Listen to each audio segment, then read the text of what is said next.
عشوة شوف العشوة، عشوة فيها لمة، عشوة تسعد قلبك في برنامج عشوة، في برنامج عشوة. لا لا لا لا لا لا لا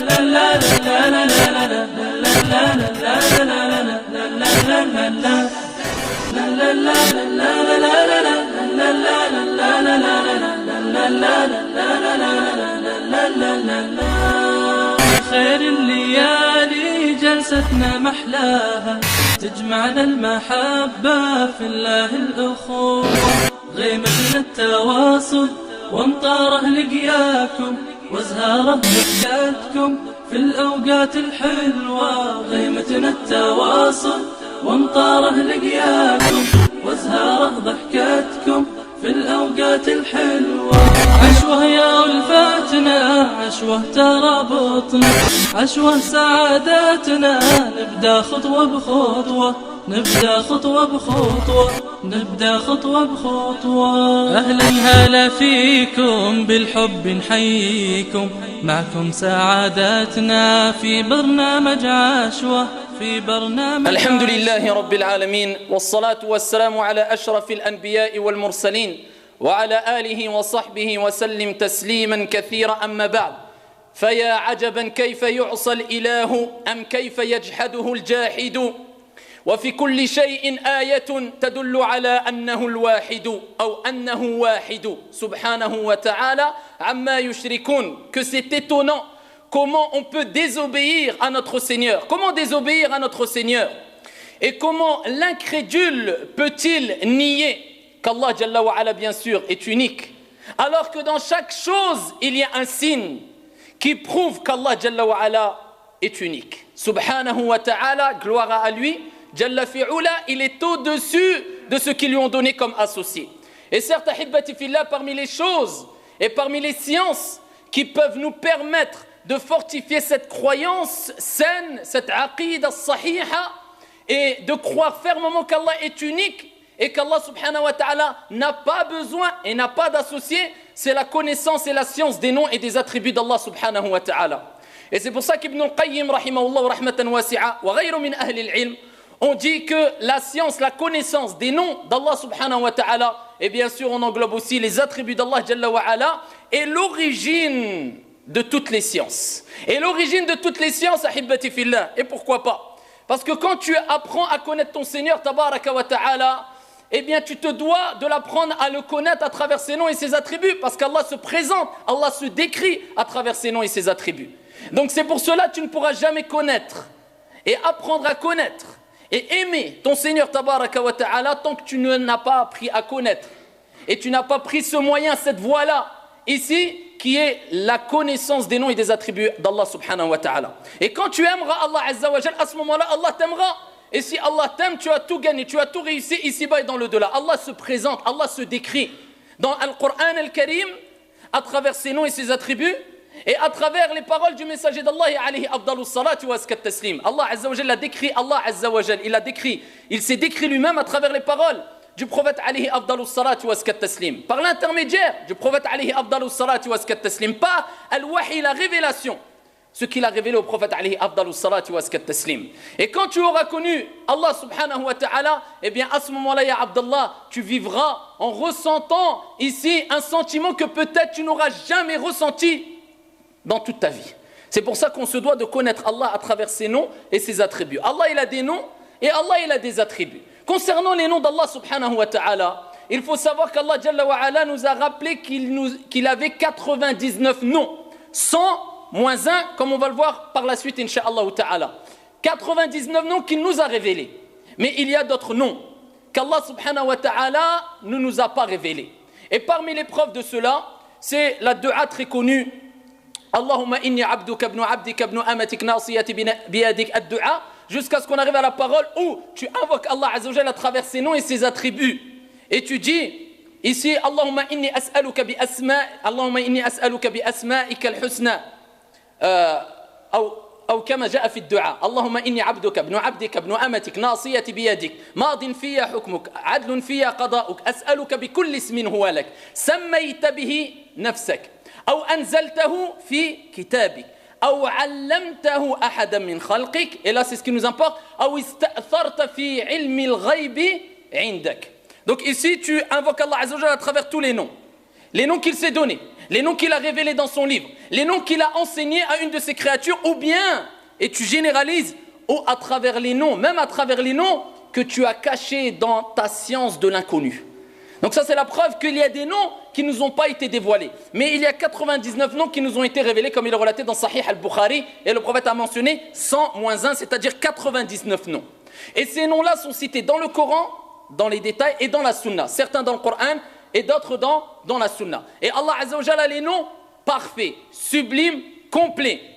C'est-à-dire que ici quand on dit Allah subhanahu wa ta'ala huwa al-hayy, c'est le vivant, eh bien son attribut nous rappelle que son nom est parfait et complet. C'est-à-dire huwa al-hayy alladhi la yamut. Amma concernant les créatures, Allah Azza wa Jalla dit kullu man 'alayha fan, tout ce qui est sur la surface de la terre devra mourir et voie éphémérité. Kullu nafsin dha'iqatul maut. Mais Allah Jalla wa Ala huwa al-awwal wal-akhir wal-zahir wal-batin. C'est le premier et le dernier, c'est-à-dire avant lui il n'y avait rien et après lui il n'y aura rien. Ça veut dire que l'attribut d'Allah, c'est le fait qu'Allah est vivant et qu'il ne meurt pas et qu'il ne mourra jamais. Il n'y avait rien avant lui et rien après lui. Il vit d'une vie complète et parfaite. Amma toi tu vis, mais ta vie elle est limitée.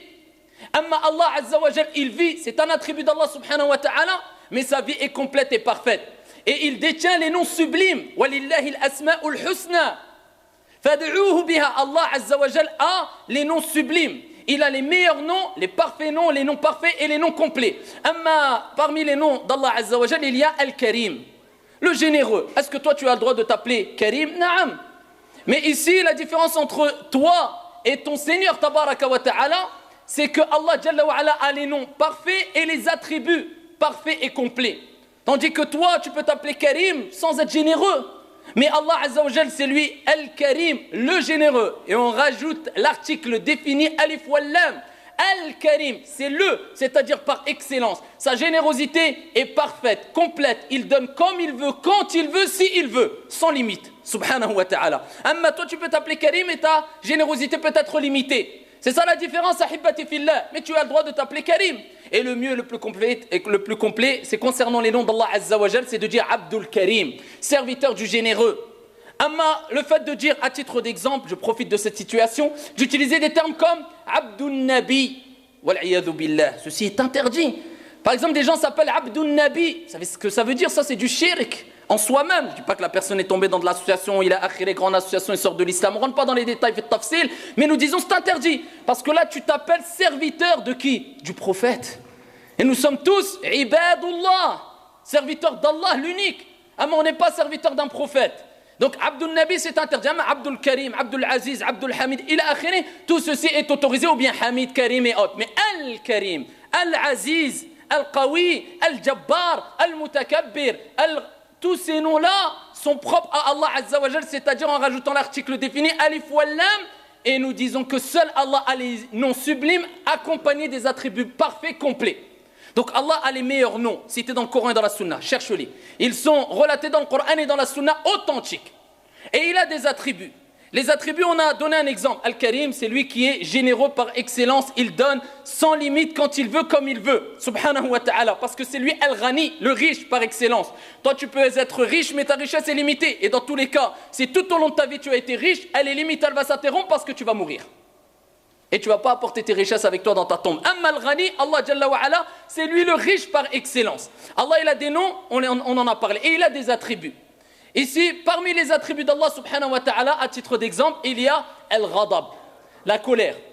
Et ce sermon, ahibati fillah, demande un peu de concentration et je parle de façon générale, je ne rentre pas dans les détails parce que c'est des questions de aqida, mais comme peu de gens, on le dit, on le répète, assistent à des cours poussés de aqida, eh bien on est obligé de citer ces sujets un peu plus dans les détails que normal ou que la normale dans les sermons du vendredi. Qui, sermons du vendredi, sont normalement pour des sujets généraux, mais ça, c'est plus qu'important de le citer même dans un sermon du vendredi.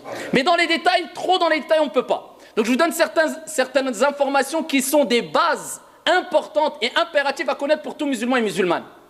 Al-Ghadab, la colère. Min sifatillahi azza wa jal. Ça fait partie des attributs d'Allah subhanahu wa ta'ala.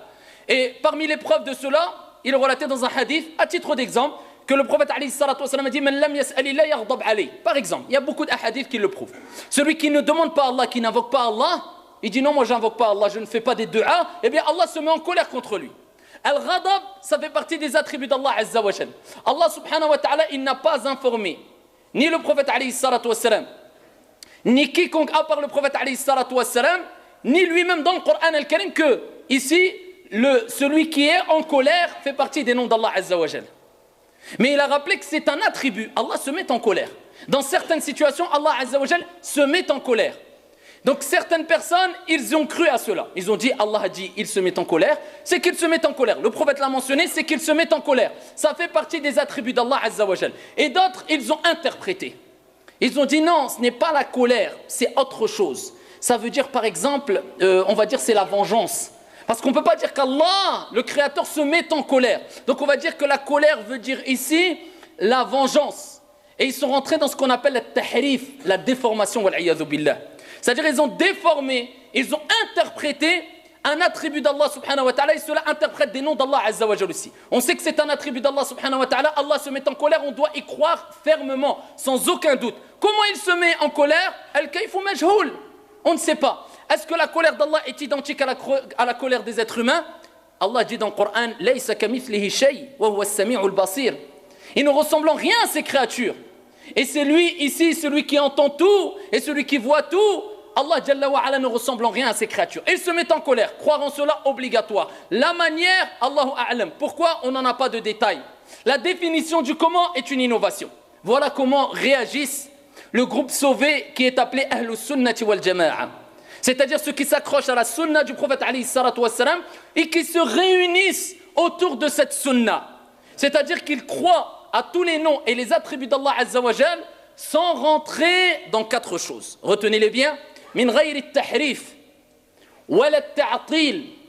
C'est-à-dire ici sans déformation et sans négation. Et aussi, ils y croient, c'est-à-dire au nom d'Allah Azza wa Jal et aux attributs d'Allah subhanahu wa ta'ala, wa min ghayri at-takyif, c'est-à-dire sans définition du comment. C'est-à-dire tous les noms et les attributs d'Allah Azza wa Jal, on y croit fermement. Sans négation, sans dépouillement, sans déformation, sans définition du comment, tout simplement parce qu'Allah Azza wa Jal dit dans le Coran aussi, concernant la définition du comment, Laysa kamithlihi shay, wa huwa as-sami'ul basir. Certains sont rentrés dans une de ces quatre choses, concernant soit les noms, soit les attributs. Ils ont pris un nom d'Allah, ou bien un attribut d'Allah comme la colère. Et ils ont dit, non, ce n'est pas al-ghadab, ça veut dire autre chose. Donc ils sont rentrés dans la déformation. Ils ont interprété. Ou d'autres dans at-ta'til, ils ont dit non, on l'enlève. On n'a pas besoin de ce nom-là, en fait, on ne peut pas l'attribuer à Allah. Ou bien cet attribut-là, non, on va l'enlever carrément. On ne va même pas lui donner d'interprétation, on va l'enlever carrément. Ou bien d'autres, ils sont rentrés dans la définition du comment, concernant les attributs d'Allah. Suivez bien? Concernant les attributs d'Allah, par exemple. À titre d'exemple, il y a la descente. Allah subhanahu wa ta'ala, il descend subhanahu wa ta'ala au ciel le plus bas lors du dernier tiers de la nuit, comme il est relaté dans un hadith authentique. Yanzilu tabaraka wa ta'ala. An-nuzul, la descente d'Allah Jalla fi'ula, c'est une descente qui convient à sa majesté. C'est-à-dire on doit y croire, on doit y croire. Allah il descend, oui. Pourquoi? Parce qu'il est mentionné dans le hadith authentique que le dernier tiers de la nuit, Allah il descend au ciel le plus bas et il dit: est-ce qu'il y a quelqu'un qui me demande que je lui accorde ce qu'il a demandé? Est-ce qu'il y a quelqu'un qui me demande pardon que je lui pardonne?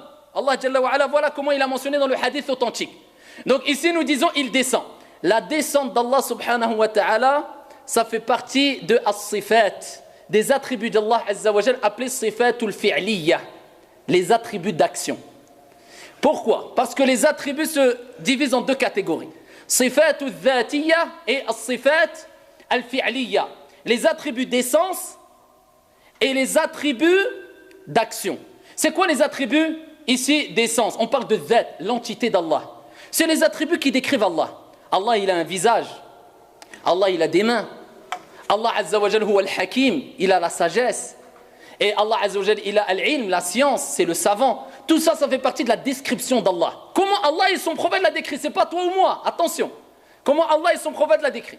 Et ici il y a un deuxième type d'attributs, c'est les attributs d'action. Et les attributs d'action, ça veut dire ce que ça veut dire d'action, les actions d'Allah Azza wa Jal. Comme Allah, le fait qu'Allah Azza wa Jal se mette en colère. Comme le fait qu'Allah subhanahu wa ta'ala ici descende.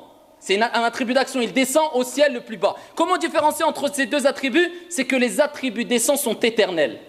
C'est-à-dire Allah il a des mains de façon éternelle. Allah il a la science de façon éternelle.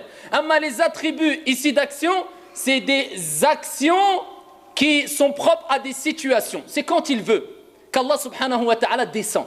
Et comme il veut et si il veut. Donc ici concernant la descente d'Allah Azza wa Jal, on a le hadith, Allah il descend. Comment réagit le croyant qui a une bonne croyance concernant les noms et les attributs d'Allah? Il réagit comme a dit l'imam Az-Zuhri, imam al-a'imma fi asrihi. L'imam Az-Zuhri il a récapitulé, c'est aussi simple que ça. Et là il ne faut pas minimiser ce sujet parce que d'énormes sectes et de nombreuses sectes sont apparues à cause de ce sujet, les noms et les attributs d'Allah. Donc à toi d'avoir une croyance ferme sur les noms et les attributs d'Allah. De plus, c'est le sujet le plus important concernant les sciences. Et comme a dit Ibn al-Qayyim, c'est l'origine de toutes les sciences. Parce qu'à travers cette science-là, tu vas connaître Allah, tu vas savoir comment te comporter, comment Allah Azza wa Jal et sa miséricorde, ça va te pousser à agir avec miséricorde, etc. Donc ici, concernant les attributs d'Allah Azza wa Jal, on est avec l'attribut ici d'action. Allah, il descend. La bonne croyance et les gens qui ont la bonne croyance, qu'est-ce qu'ils vont dire? Allah, il descend. Al-imanu bihi wajib. Yanzil, tabaraka wa ta'ala. Nuzul, ici d'une descente qui convient à sa majesté. Comment Allah il descend? Al-kayf. Mada naqul al-kayfu majhoul. Le comment, on ne sait pas. Pourquoi? Ni Allah et ni son prophète alayhi salatu wassalam ont rappelé comment il descendait. Donc ici la définition du comment. Bid'a, c'est une innovation. Voilà comment a réagi l'imam Malik quand un homme est venu le voir. L'imam Malik, imam Dar al-Hijra. Imam Dar al-Hijra, un homme est venu le voir dans la mosquée. Il a dit à imam, Allah Azza wa Jal descend, yanzil, subhanahu wa ta'ala, au dernier tiers de la nuit. Et il a dit, comment il descend? L'imam Malik, rahimahullah, rahmatan wasi'a, il s'est mis en colère. Son visage est devenu rouge. Il a commencé à suer. Parce que les salafs, ils n'avaient pas l'habitude d'entendre ces questions-là. Comment Allah il descend? Comment ils sont les mains d'Allah? Comment il est le visage d'Allah? Où tu vas toi, ya Abdallah? Tu parles de qui? D'Allah. Donc tu ne peux pas parler d'Allah Azza wa Jal sans science. Et tu n'as pas rentré dans des portes, ouvrir des portes qu'Allah Azza wa Jal n'a pas ouvertes, ni son messager alayhi salatu wassalam. Il s'est arrêté là. Allah il a un visage, il a un visage. Allah il descend, stop. L'imam Malik a été étonné. Il a dit al-imanu bihi wajib. Wal-kayfu majhoul. Was-su'alu anhu bid'a. Fa-akhrijuh. Sortez-le, c'est un innovateur. Il a dit la croyance en cela est obligatoire. Et ici, le comment est inconnu. On ne sait pas comment Allah y descend. Et la question en cela, poser des questions dans ça, c'est une bid'a. Sortez-le, c'est un innovateur. Il s'est mis en colère, l'imam Malik, rahimahullah, rahmatan wasi'a. Voilà comment réagit le croyant qui a une bonne croyance. Il réagit aussi comme a dit l'imam Az-Zuhri, ala Allah il-bayan, wa ala al-rasoul il-balagh, wa alayna al-taslim. Sami'na wa ata'na. Aussi simple que ça. Allah Azza wa Jal, il transmet. Et le prophète, il clarifie, il montre. Allah Azza wa Jal, il clarifie, ala Allah il-bayan, wa ala al-rasoul al-tabligh, al-balagh. C'est-à-dire, Allah, il clarifie, le prophète, il transmet, et il dit, wa alayna al-taslim. Et nous, on doit s'y soumettre. Sami'na wa ata'na. On a entendu, on a obéi. Et bien d'autres personnes, non. Ils sont rentrés dans ilm al-falsafa, ilm al-kalam, ila akhiri. Et ils ont dit, non, al-ghadab, ça veut dire ceci et cela. Et il a rentré al-ara, alors qu'ils ont oublié que nous, le musulman, réagit de telle manière. De quelle manière? Écoute bien, Abdallah. Al-aqlu huwa al-ma'moum. Wa-al-naqlu, ou qul in shi'ta, ou nas, huwa al-imam. Ici, la raison, c'est celui qui suit l'imam. Et l'imam n'est autre que quoi? Le texte clair révélé. Ça veut dire que celui qui guide les gens, c'est qui? Celui qui va guider, ce n'est pas ta raison, je crois, je vois, mais c'est le texte. Et toi, tu dois suivre le texte. Non, les gens, ils ont fait l'inverse. Ils ont pris leur raison comme imam, comme guide. Et ils ont déduit. Je pense que cela, ça veut dire ça. Je pense que le visage d'Allah, c'est pas son visage. Ça veut dire autre chose. Et ils disent, attention, Allah a dit dans le Coran, il ne ressemble en rien à ses créatures. Donc vous êtes en train de dire qu'Allah a un visage, les créatures ont un visage. Donc c'est du kufr, c'est de la mécréance. Et ils jouent avec les mots. Eh bien, nous disons, il y a une différence entre la quatrième catégorie, où il ne faut pas tomber, at-tamthil. L'assimilation. Il y a une différence entre at-tashbih ou at-tamthil. At-tamthil, c'est l'assimilation. C'est-à-dire, on va dire que telle chose est assimilée à une autre chose, c'est-à-dire elle est identique. Et at-tashbih, c'est une ressemblance. Nous, on reconnaît qu'il y a at-tashbih. Peut-être tout à l'heure, j'avais cité at-tashbih. Le terme le plus approprié, comme l'a mentionné Ibn Taymiyyah, c'est at-tamthil qui est interdit. Un at-tashbih, il peut avoir une ressemblance, il n'y a pas de mal. Exemple, Allah a un visage, est-ce qu'on a un visage? Oui. Allah vit, est-ce qu'on vit? Oui. Quelle est la ressemblance? Il y a un type de ressemblance, c'est dans quoi? C'est dans les termes. Allah, il vit, nous, on vit. Allah a un visage, nous, on a un visage. Mais de façon complète, là, si on fait ressembler Allah de façon complète à ses créatures, on rentre dans at-tamthil, l'assimilation. Et là, on est en train de dire que le visage d'Allah est comme le visage des êtres humains. C'est de la mécréance. Ici, à l'unanimité des savants. De façon absolue, on n'a pas le droit de le dire. Et nous ne disons pas ça, mais on s'arrête comme se sont arrêtés les salafs les plus prédécesseurs. Allah a un visage, on y croit. Comment est son visage? Allahu a'lam. La définition du comment? Bid'a. Tu as un visage? Na'am. Est-ce que ton visage est le même que celui d'Allah? Non. Quelle est la ressemblance? Simplement le nom. Pourquoi tu ne ressembles pas à Allah Azza wa Jal à travers les traits de ton visage? Parce qu'Allah a dit Laysa kamithlihi shay'un wa huwa as-sami'ul basir. Aussi simple que ça. Khalas, intaha al-kalam. Si tu as compris ça, tu as pris un gros bagage, ya Abdallah. Et il est ainsi concernant les attributs d'essence et les attributs d'action d'Allah subhanahu wa ta'ala. Tu réagis de la même manière. Et où trouver les attributs d'Allah subhanahu wa ta'ala? Eh bien, on les trouve soit à travers les noms d'Allah Azza wa Jal, ou bien soit à travers le Coran et la Sunna, c'est-à-dire comment Allah s'est décrit dans le Coran ou dans la Sunna, ou la troisième des choses, à travers les actions d'Allah subhanahu wa ta'ala. Donc, il faut retenir cette règle-là. Tout nom d'Allah Azza wa Jal est accompagné, bien sûr, d'un attribut. Quand tu as un nom, Al-Karim, il y a un attribut. Quand il y a Al-Hayyu, il a un attribut. C'est celui qui vit et qui ne meurt jamais. Chaque nom a un attribut. Mais tous les attributs n'ont pas un nom. Tous les attributs d'Allah Azza wa Jal n'ont pas un nom. Al-Ghadab, min sifatillah. La colère, ça fait partie des attributs d'Allah Azza wa Jal. C'est-à-dire qu'Allah se met en colère. C'est un attribut. Est-ce qu'Allah subhanahu wa ta'ala, on appelle celui qui se met en colère? Là. Allah Azza wa Jal qala fi kitabi al-aziz wa kallama Allahu Musa taklima. À titre d'exemple, Allah, il mentionne un attribut. Et là, on trouve cet attribut à travers l'action d'Allah Azza wa Jal. D'accord, on a dit les attributs soit à travers les noms, il y a un nom, on connaît l'attribut. Soit comment Allah s'est décrit lui-même, il a mentionné tel attribut dans le Coran ou la Sunna, ou soit à travers ses actions. Allah, il a fait une action, il a parlé. Wa kallama Allahu Musa taklima. Allah, il a parlé à Moussa de vive voix. Ah, on sait que c'est un attribut d'Allah subhanahu wa ta'ala. Donc, est-ce que on peut appeler al-mutakallim, Allah Azza wa Jal, celui qui parle? On n'a aucune preuve, ni du Coran ni de la Sunna, comme quoi Allah s'est appelé ou s'est nommé al-mutakallim. C'est un attribut, mais pas un nom. De plus, je pousse un peu, mais pas trop. Après, à l'enregistrement, ceux qui veulent revenir, mais c'est important. Ici, il faut savoir la différence entre les noms et les attributs. C'est que les noms sont complets, parfaits, il n'y a aucun axe. Aucune déficience. Aucune chose qui rappelle une déficience dans les noms d'Allah Azza wa Jal. Contrairement aux attributs, les attributs, quelquefois un attribut peut rappeler une certaine déficience. L'attribut en lui-même, pas quand il est relatif à Allah. Attention, pas quand on l'attribue à Allah. Parce que Allah, tous ses attributs sont complets et parfaits. Quand Allah se met en colère, c'est d'une manière complète et parfaite. Mais l'attribut en soi-même, la colère, al-ghadab, ça peut indiquer une chose mauvaise dans certains cas. C'est pour ça que le prophète dit la taghdab wa lakal jannah. Ne te mets pas en colère et tu auras le paradis. Quelquefois, ça indique quelque chose, ça peut indiquer quelque chose de mauvais. Contrairement aux noms. Tous les noms indiquent qu'une chose bonne de façon complète et aucune déficience. Clair? Ça, c'est la différence ou parmi les différences entre les noms et les attributs d'Allah subhanahu wa ta'ala. De plus, les attributs d'Allah Azza wa Jal, ils peuvent être attribués à Allah subhanahu wa ta'ala tout le temps. C'est-à-dire, on dit c'est un attribut d'Allah subhanahu wa ta'ala, ici qui est lié à Allah Azza wa Jal de façon continuelle. Et d'autres qui sont propres à des situations. Propres à des situations. À titre d'exemple, une personne qui va nous dire Allah se moque. Est-ce que Allah se moque? Se moque-t-il Allah Azza wa Jal? Hal yastahzi? Est-ce qu'Allah se moque? Nous disons il se moque.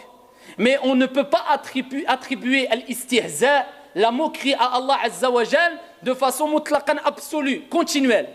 Allah Azza wa Jal, il mentionne dans le Coran al-Karim qu'il se moque, mais dans un certain moment envers certaines personnes, dans certaines situations. Parce qu'on ne peut pas attribuer la moquerie à Allah tout le temps. Parce que ça serait ici approprier une chose à Allah subhanahu wa ta'ala dont on ne peut pas lui approprier. Comment on va dire Allah se moque tout le temps? Ça montrerait une déficience, wal'iyadhu billah. Mais quand Allah il a montré qu'il se moquait, eh bien on y croit. Amma interpréter quand il se moque de soi-même, ceci est interdit. Car Allah Azza wa Jalla il nous rappelle qu'on n'a pas le droit de parler sur lui sans science. Et Allah Azza wa Jalla il dit dans le Coran al-Karim, ici que وَلَا تَقَفُ مَا لَيْسَ لَكَ بِهِ عِلْمٍ, ça parle des noms et des attributs, ça concerne principalement les noms et les attributs d'Allah Azza wa Jalla. Et ne poursuis pas ce dont tu n'as aucune connaissance. Inna as-sam'a wal basara wal fu'ad kullu ulaika kana anhu mas'oula. Concernant ici l'ouïe ou bien la vue, le cœur, sur tout cela tu devras en rendre des comptes. Comment ça toi tu parles ici sur Allah sans science? Ataquluna 'ala Allahi ma la ta'lamun, vous dites sur Allah ce que vous ne savez pas. Tu ne parles pas de façon générale, non, sur la description d'Allah Azza wa Jalla. Ceci est grave. Donc nous disons Allah se moque, mais dans certaines situations. Quand Allah Azza wa Jalla dit وَإِذَا لَقُوا الَّذِينَ آمَنُوا قَالُوا آمَنَّا وَإِذَا خَلَوْا إِلَى شَيَاطِينِهِمْ قَالُوا إِنَّا مَعَكُمْ إِنَّمَا نَحْنُ مُسْتَهْزِئُونَ. Et Allah leur répond, il dit Allahu yastahzi'u bihim wa yamudduhum fi tughyanihim ya'mahun. Il parle des dénégateurs, des hypocrites. Ici quand il rencontrait les croyants, قالوا آمَنَّا, on a cru, on est avec vous, de façon zahiran, apparente. وَإِذَا خَلَوْا إِلَى شَيَاطِينِهِمْ. Et ici on sait que shayatin, il y a les diables humains et djinns. Et là, قول الراجع من المفسرين, c'est-à-dire leur tête, ar-ru'us, c'est-à-dire les gourous, les têtes penseurs, etc. Ceux qui étaient très influents. Quand ils étaient avec eux, ils disaient non, inna ma'akum, on est avec vous, comme les hypocrites quand ils sont avec les croyants, oui on vous aime. Et quand ils sont avec les shayatin, parmi les êtres humains, ils disent non, non, on est avec vous. Et qu'est-ce qu'ils disaient? Ils disent, ici Allah Azza wa Jalla mentionne quand ils sont tout seuls avec les shayatin, les diables, c'est-à-dire les têtes penseurs, ceux qui les égarent. Ici, il disait, on était avec vous, on se moquait d'eux. Allah, il a entendu leurs paroles. Et Allah, il a répondu en disant, Allahu yastahzi'u bihim. Allah se moque d'eux. Ça, c'est la preuve que Allah, Azza wa Jal, kama qala al-ulama, se moque, agit de cette manière envers toutes les personnes qui se moquent d'Allah, des prophètes, des anges, des signes d'Allah, des croyants et des croyantes. Et ça, c'est une preuve qu'Allah, Azza wa Jal, ici, il va défendre toute personne envers qui on se moque parmi ses serviteurs. Ça veut dire que quand les gens se moquent de toi, ou des signes d'Allah, ou de la religion, ou des anges, ou du Coran, t'inquiète pas, Allahu yastahzi'u bihim. Allah il va se charger d'eux. Allah il dit, Allah Azza wa Jal se moque d'eux. Eh bien sache quand on se moque de la religion, eh bien qu'Allah se moque d'eux. Et Allah fait ce qu'il veut comme il veut, subhanahu wa ta'ala. Et quelle humiliation pour eux, le fait qu'Allah se moque d'eux. Ça nous rappelle qu'Allah est en colère contre eux. Allah n'est pas satisfait de leurs paroles. Donc dit Hasbi Allah wa ni'mal wakil. Allah me suffit et quel bon protecteur ou défenseur ou quel bon garant. Donc nous disons Hibbati fillah, dans cette situation Allah se moque. Ça veut dire que envers ceux qui se moquent de la religion de façon générale, des signes, des anges, des croyants, des croyantes, Allah se moque d'eux. Ça c'est concernant en gros les noms et les attributs d'Allah subhanahu wa ta'ala. Et le prophète alayhi salatu wassalam dans Sahih al-Bukhari rahimahullah rahmatan wasi'a, il rappelle qu'Allah jalla wa ala a 99 noms. Et il dit 100 moins 1. Celui qui les énumère, dakhal al-jannah. D'accord? Donc, man ahsaha dakhal al-jannah, c'est celui qui les énumère. Qala al-ulama, c'est celui qui les a énumérés, bien sûr, qui les a compris, qui les a. Parce que dans l'islam, il n'est pas question d'apprentissage simplement. Il vaut mieux apprendre le minimum avec une bonne compréhension et l'appliquer, que d'apprendre beaucoup sans compréhension, avec une compréhension sans l'appliquer, car ça sera une hujja contre toi. Donc, ici, toujours dans l'islam, c'est une question de baraka, d'application, de compréhension, pas de quantité. Donc celui qui les comprend, celui qui les apprend, celui qui les énumère et celui qui les applique, il vit avec eux, comme قال العلماء, et comme a dit aussi Ibn Qayyim. C'est-à-dire, à titre d'exemple, Allah Azza wa Jal, il dit Bismillahir Rahmanir Rahim. Donc Allah Azza wa Jal, huwa ar-Rahman, c'est lui le miséricordieux. Si tu reconnais ce nom, tu l'apprends par cœur, tu la lis. Tu l'as compris? Comment l'appliquer maintenant? Eh bien, si tu agis de la même manière avec les 99 noms, c'est une cause parmi les causes qui vont faire que tu rentreras au paradis, bi'idnillahi azza wa jal. Eh bien, tu agis comme tu aimerais qu'Allah agisse avec toi. C'est-à-dire, Allah, il te rappelle, c'est lui le miséricordieux. Eh bien, donc, agis avec miséricorde envers les gens comme tu aimerais qu'Allah agisse avec miséricorde envers toi. Et la preuve de cela, le prophète alayhi salatu wa salam, il dit, comme jaa fi sahih al-hadith al-Albani, rahimahullah ta'ala, irhamu man fil non, il dit irhamu turhamu. Dans un autre hadith, irhamu man fil ardi yarhamukum man fis sama. Ici, irhamu turhamu. Faites miséricorde, on vous fera miséricorde. Waghfiru yughfar lakum. Et pardonnez, on vous pardonnera. Et Allah Azza wa Jal huwa al-Ghafour. Donc ça veut dire que toi, tu reconnais qu'Allah, il est Ar-Rahman. Eh bien, toi, agis avec miséricorde envers les gens. Comme Allah Azza wa Jal a voulu que le prophète lui-même agisse. Et il te rappelle que s'il n'y a pas l'isti'ana, la demande d'aide dans l'ibadat, les actes d'adoration, eh bien tu ne pourras pas atteindre les finalités. La finalité ici, c'est d'agir avec miséricorde. La preuve, Allah il dit sur le prophète alayhi afdalu salati wa askat taslim, فَبِمَا رَحْمَةٍ مِّنَ اللَّهِ لِنْتَ لَهُمْ. C'est par quelques miséricordes, par la cause de la miséricorde d'Allah Azza wa Jal que tu as été si doux envers eux. Les ulama ont dit, Allah il rappelle que sans la volonté d'Allah, sans la permission d'Allah, eh ben, le prophète n'aurait pas agi avec miséricorde envers les gens comme il l'a fait. La preuve demande toujours, Ya Allah, anta ar-Rahman, irhamni wa a'inni. Allah, tu es le miséricordieux, fais-moi miséricorde et aide-moi à agir avec miséricorde bil akharin, avec les autres. Wa hakada. As-salam min asma'illahi tabaraka wa ta'ala. As-salam min asma'illah. Et ici, as-salam, c'est le salut ou la paix. Ça fait partie des noms d'Allah Azza wa Jal. Rapporté par Al-Bukhari dans Al-Adab al-Mufrad, authentifié ou jugé bon. Hassanahu al-Albani, fi silsilati sahiha. Jugé bon par Cheikh al-Albani dans silsilati sahiha, le prophète alayhi afdalu salati wa askat taslim a dit, ici, min asma'illah, as-salam min asma'illah. As-salam, ça fait partie des noms d'Allah Azza wa Jal. Il l'a placé ou il l'a mis sur terre. Allah Azza wa Jal a répandu ce nom sur terre, a placé ce nom sur terre. Et il dit, فَأَفْشُوا السَّلَامَ بَيْنَكُمْ. Eh bien, utilisez-le, c'est-à-dire ce nom-là, as-salam, pour répandre le salam entre vous. Donc ça veut dire que tu reconnais qu'Allah est salam. Tu reconnais que c'est Allah qui préserve. Et c'est Allah qui protège. Tu lis ce nom, tu apprends ce nom, tu comprends ce nom. Et comment vivre avec? أَفْشُوا السَّلَامَ بَيْنَكُمْ. Le prophète il te montre une voie concernant la voie utilisée par rapport au nom d'Allah. C'est-à-dire, mets en application ce nom.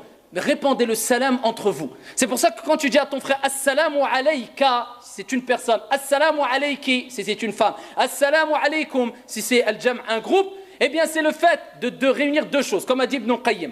Tu cites As-salam, c'est-à-dire avec l'article Alif wal Lam, là tu parles du nom d'Allah Azza wa Jal. Donc tu cites le nom d'Allah, As-salam. Tu cites le nom d'Allah subhanahu wa ta'ala. Tu invoques pour la personne aussi qu'Allah Azza wa Jal le préserve. Parce que as-salam, ça veut dire le salut. C'est comme si tu disais, j'implore Allah de te préserver. Quand tu dis salamu alayka à ton frère. Donc ça, ici, il faut vivre avec ce nom-là. Comprendre que c'est la protection. Ya salam, ô celui qui préserve. Ô celui qui protège. Ça veut dire que quand tu es dans une difficulté, eh bien tu demandes à qui? As-salam. C'est celui qui va te protéger, c'est celui qui va te préserver, celui qui va t'accorder le salut, la paix. Et ça, c'est la preuve que cette religion, c'est Dinu Salam.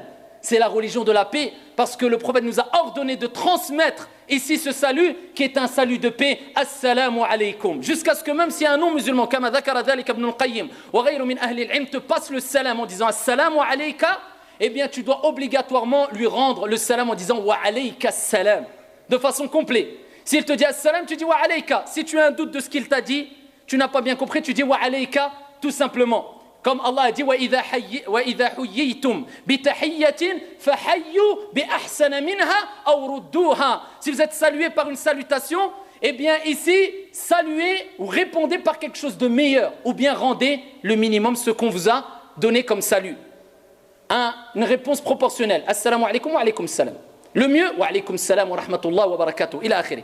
Et là, de cette parole-là générale, al-ulama, ils ont dit, le prophète, Allah, il n'a pas mentionné aux musulmans. C'est am, c'est général. Même envers un non-musulman. La preuve que cette religion appelle à la paix envers musulmans et non-musulmans. Mais est-ce qu'on comprend cette religion? Est-ce qu'on comprend le salam? Et est-ce qu'on sait, on prend connaissance que répondre le salam, c'est obligatoire. C'est une cause d'entrée dans le Jannah et de fraternité. Amma passer le salam, c'est une sunnah. Inda al-jumhur. Amma raddu salam wajib. على كل حال tu vis avec le salam. وكذلك السميع البصير السميع, celui qui entend tout. Eh bien tu sais qu'Allah il entend tout. Ça veut dire que quand tu parles, tu sais qu'Allah il enregistre tout. Eh bien tu vis avec cela. Tu dis pas n'importe quoi parce que tu sais que tu vas rendre des comptes sur cette parole que tu as dite. Parce qu'Allah Azza wa Jal, c'est lui السميع. Il entend tout. ما يلفظ من قول إلا لديه رقيب عتيد. Il ne prononce aucune parole sans qu'il n'y ait auprès d'eux des anges prêts à l'inscrire. Donc tu vis avec cette parole. وهكذا المسلم.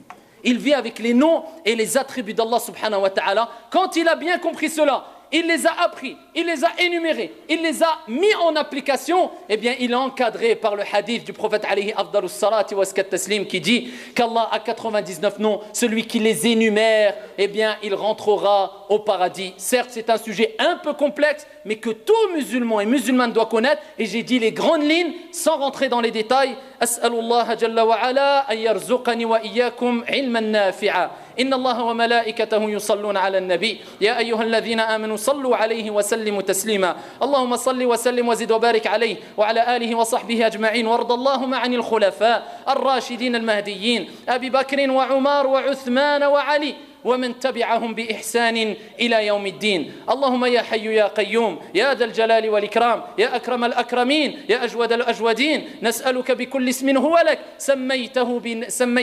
سميت به نفسك أو أنزلته في كتابك أو علمته أحدا من خلقك أو استأثرت به في علم الغيب عندك أن تجعل القرآن ربيع قلوبنا ونور صدورنا وجلاء أحزاننا وذهاب همومنا وغمومنا اللهم فرج هم المهمومين ونفس كرب المكروبين واقض الدين عن المدينين واشف مرضانا ومرضى المسلمين يا رب العالمين اللهم لا تدع لنا في مقامنا هذا ذنبا في العشوة عشوة فيها لمة عشوة تسد قلبك في برنامج عشوة في برنامج عشوة لا لا لا لا لا لا لا لا لا لا لا لا لا لا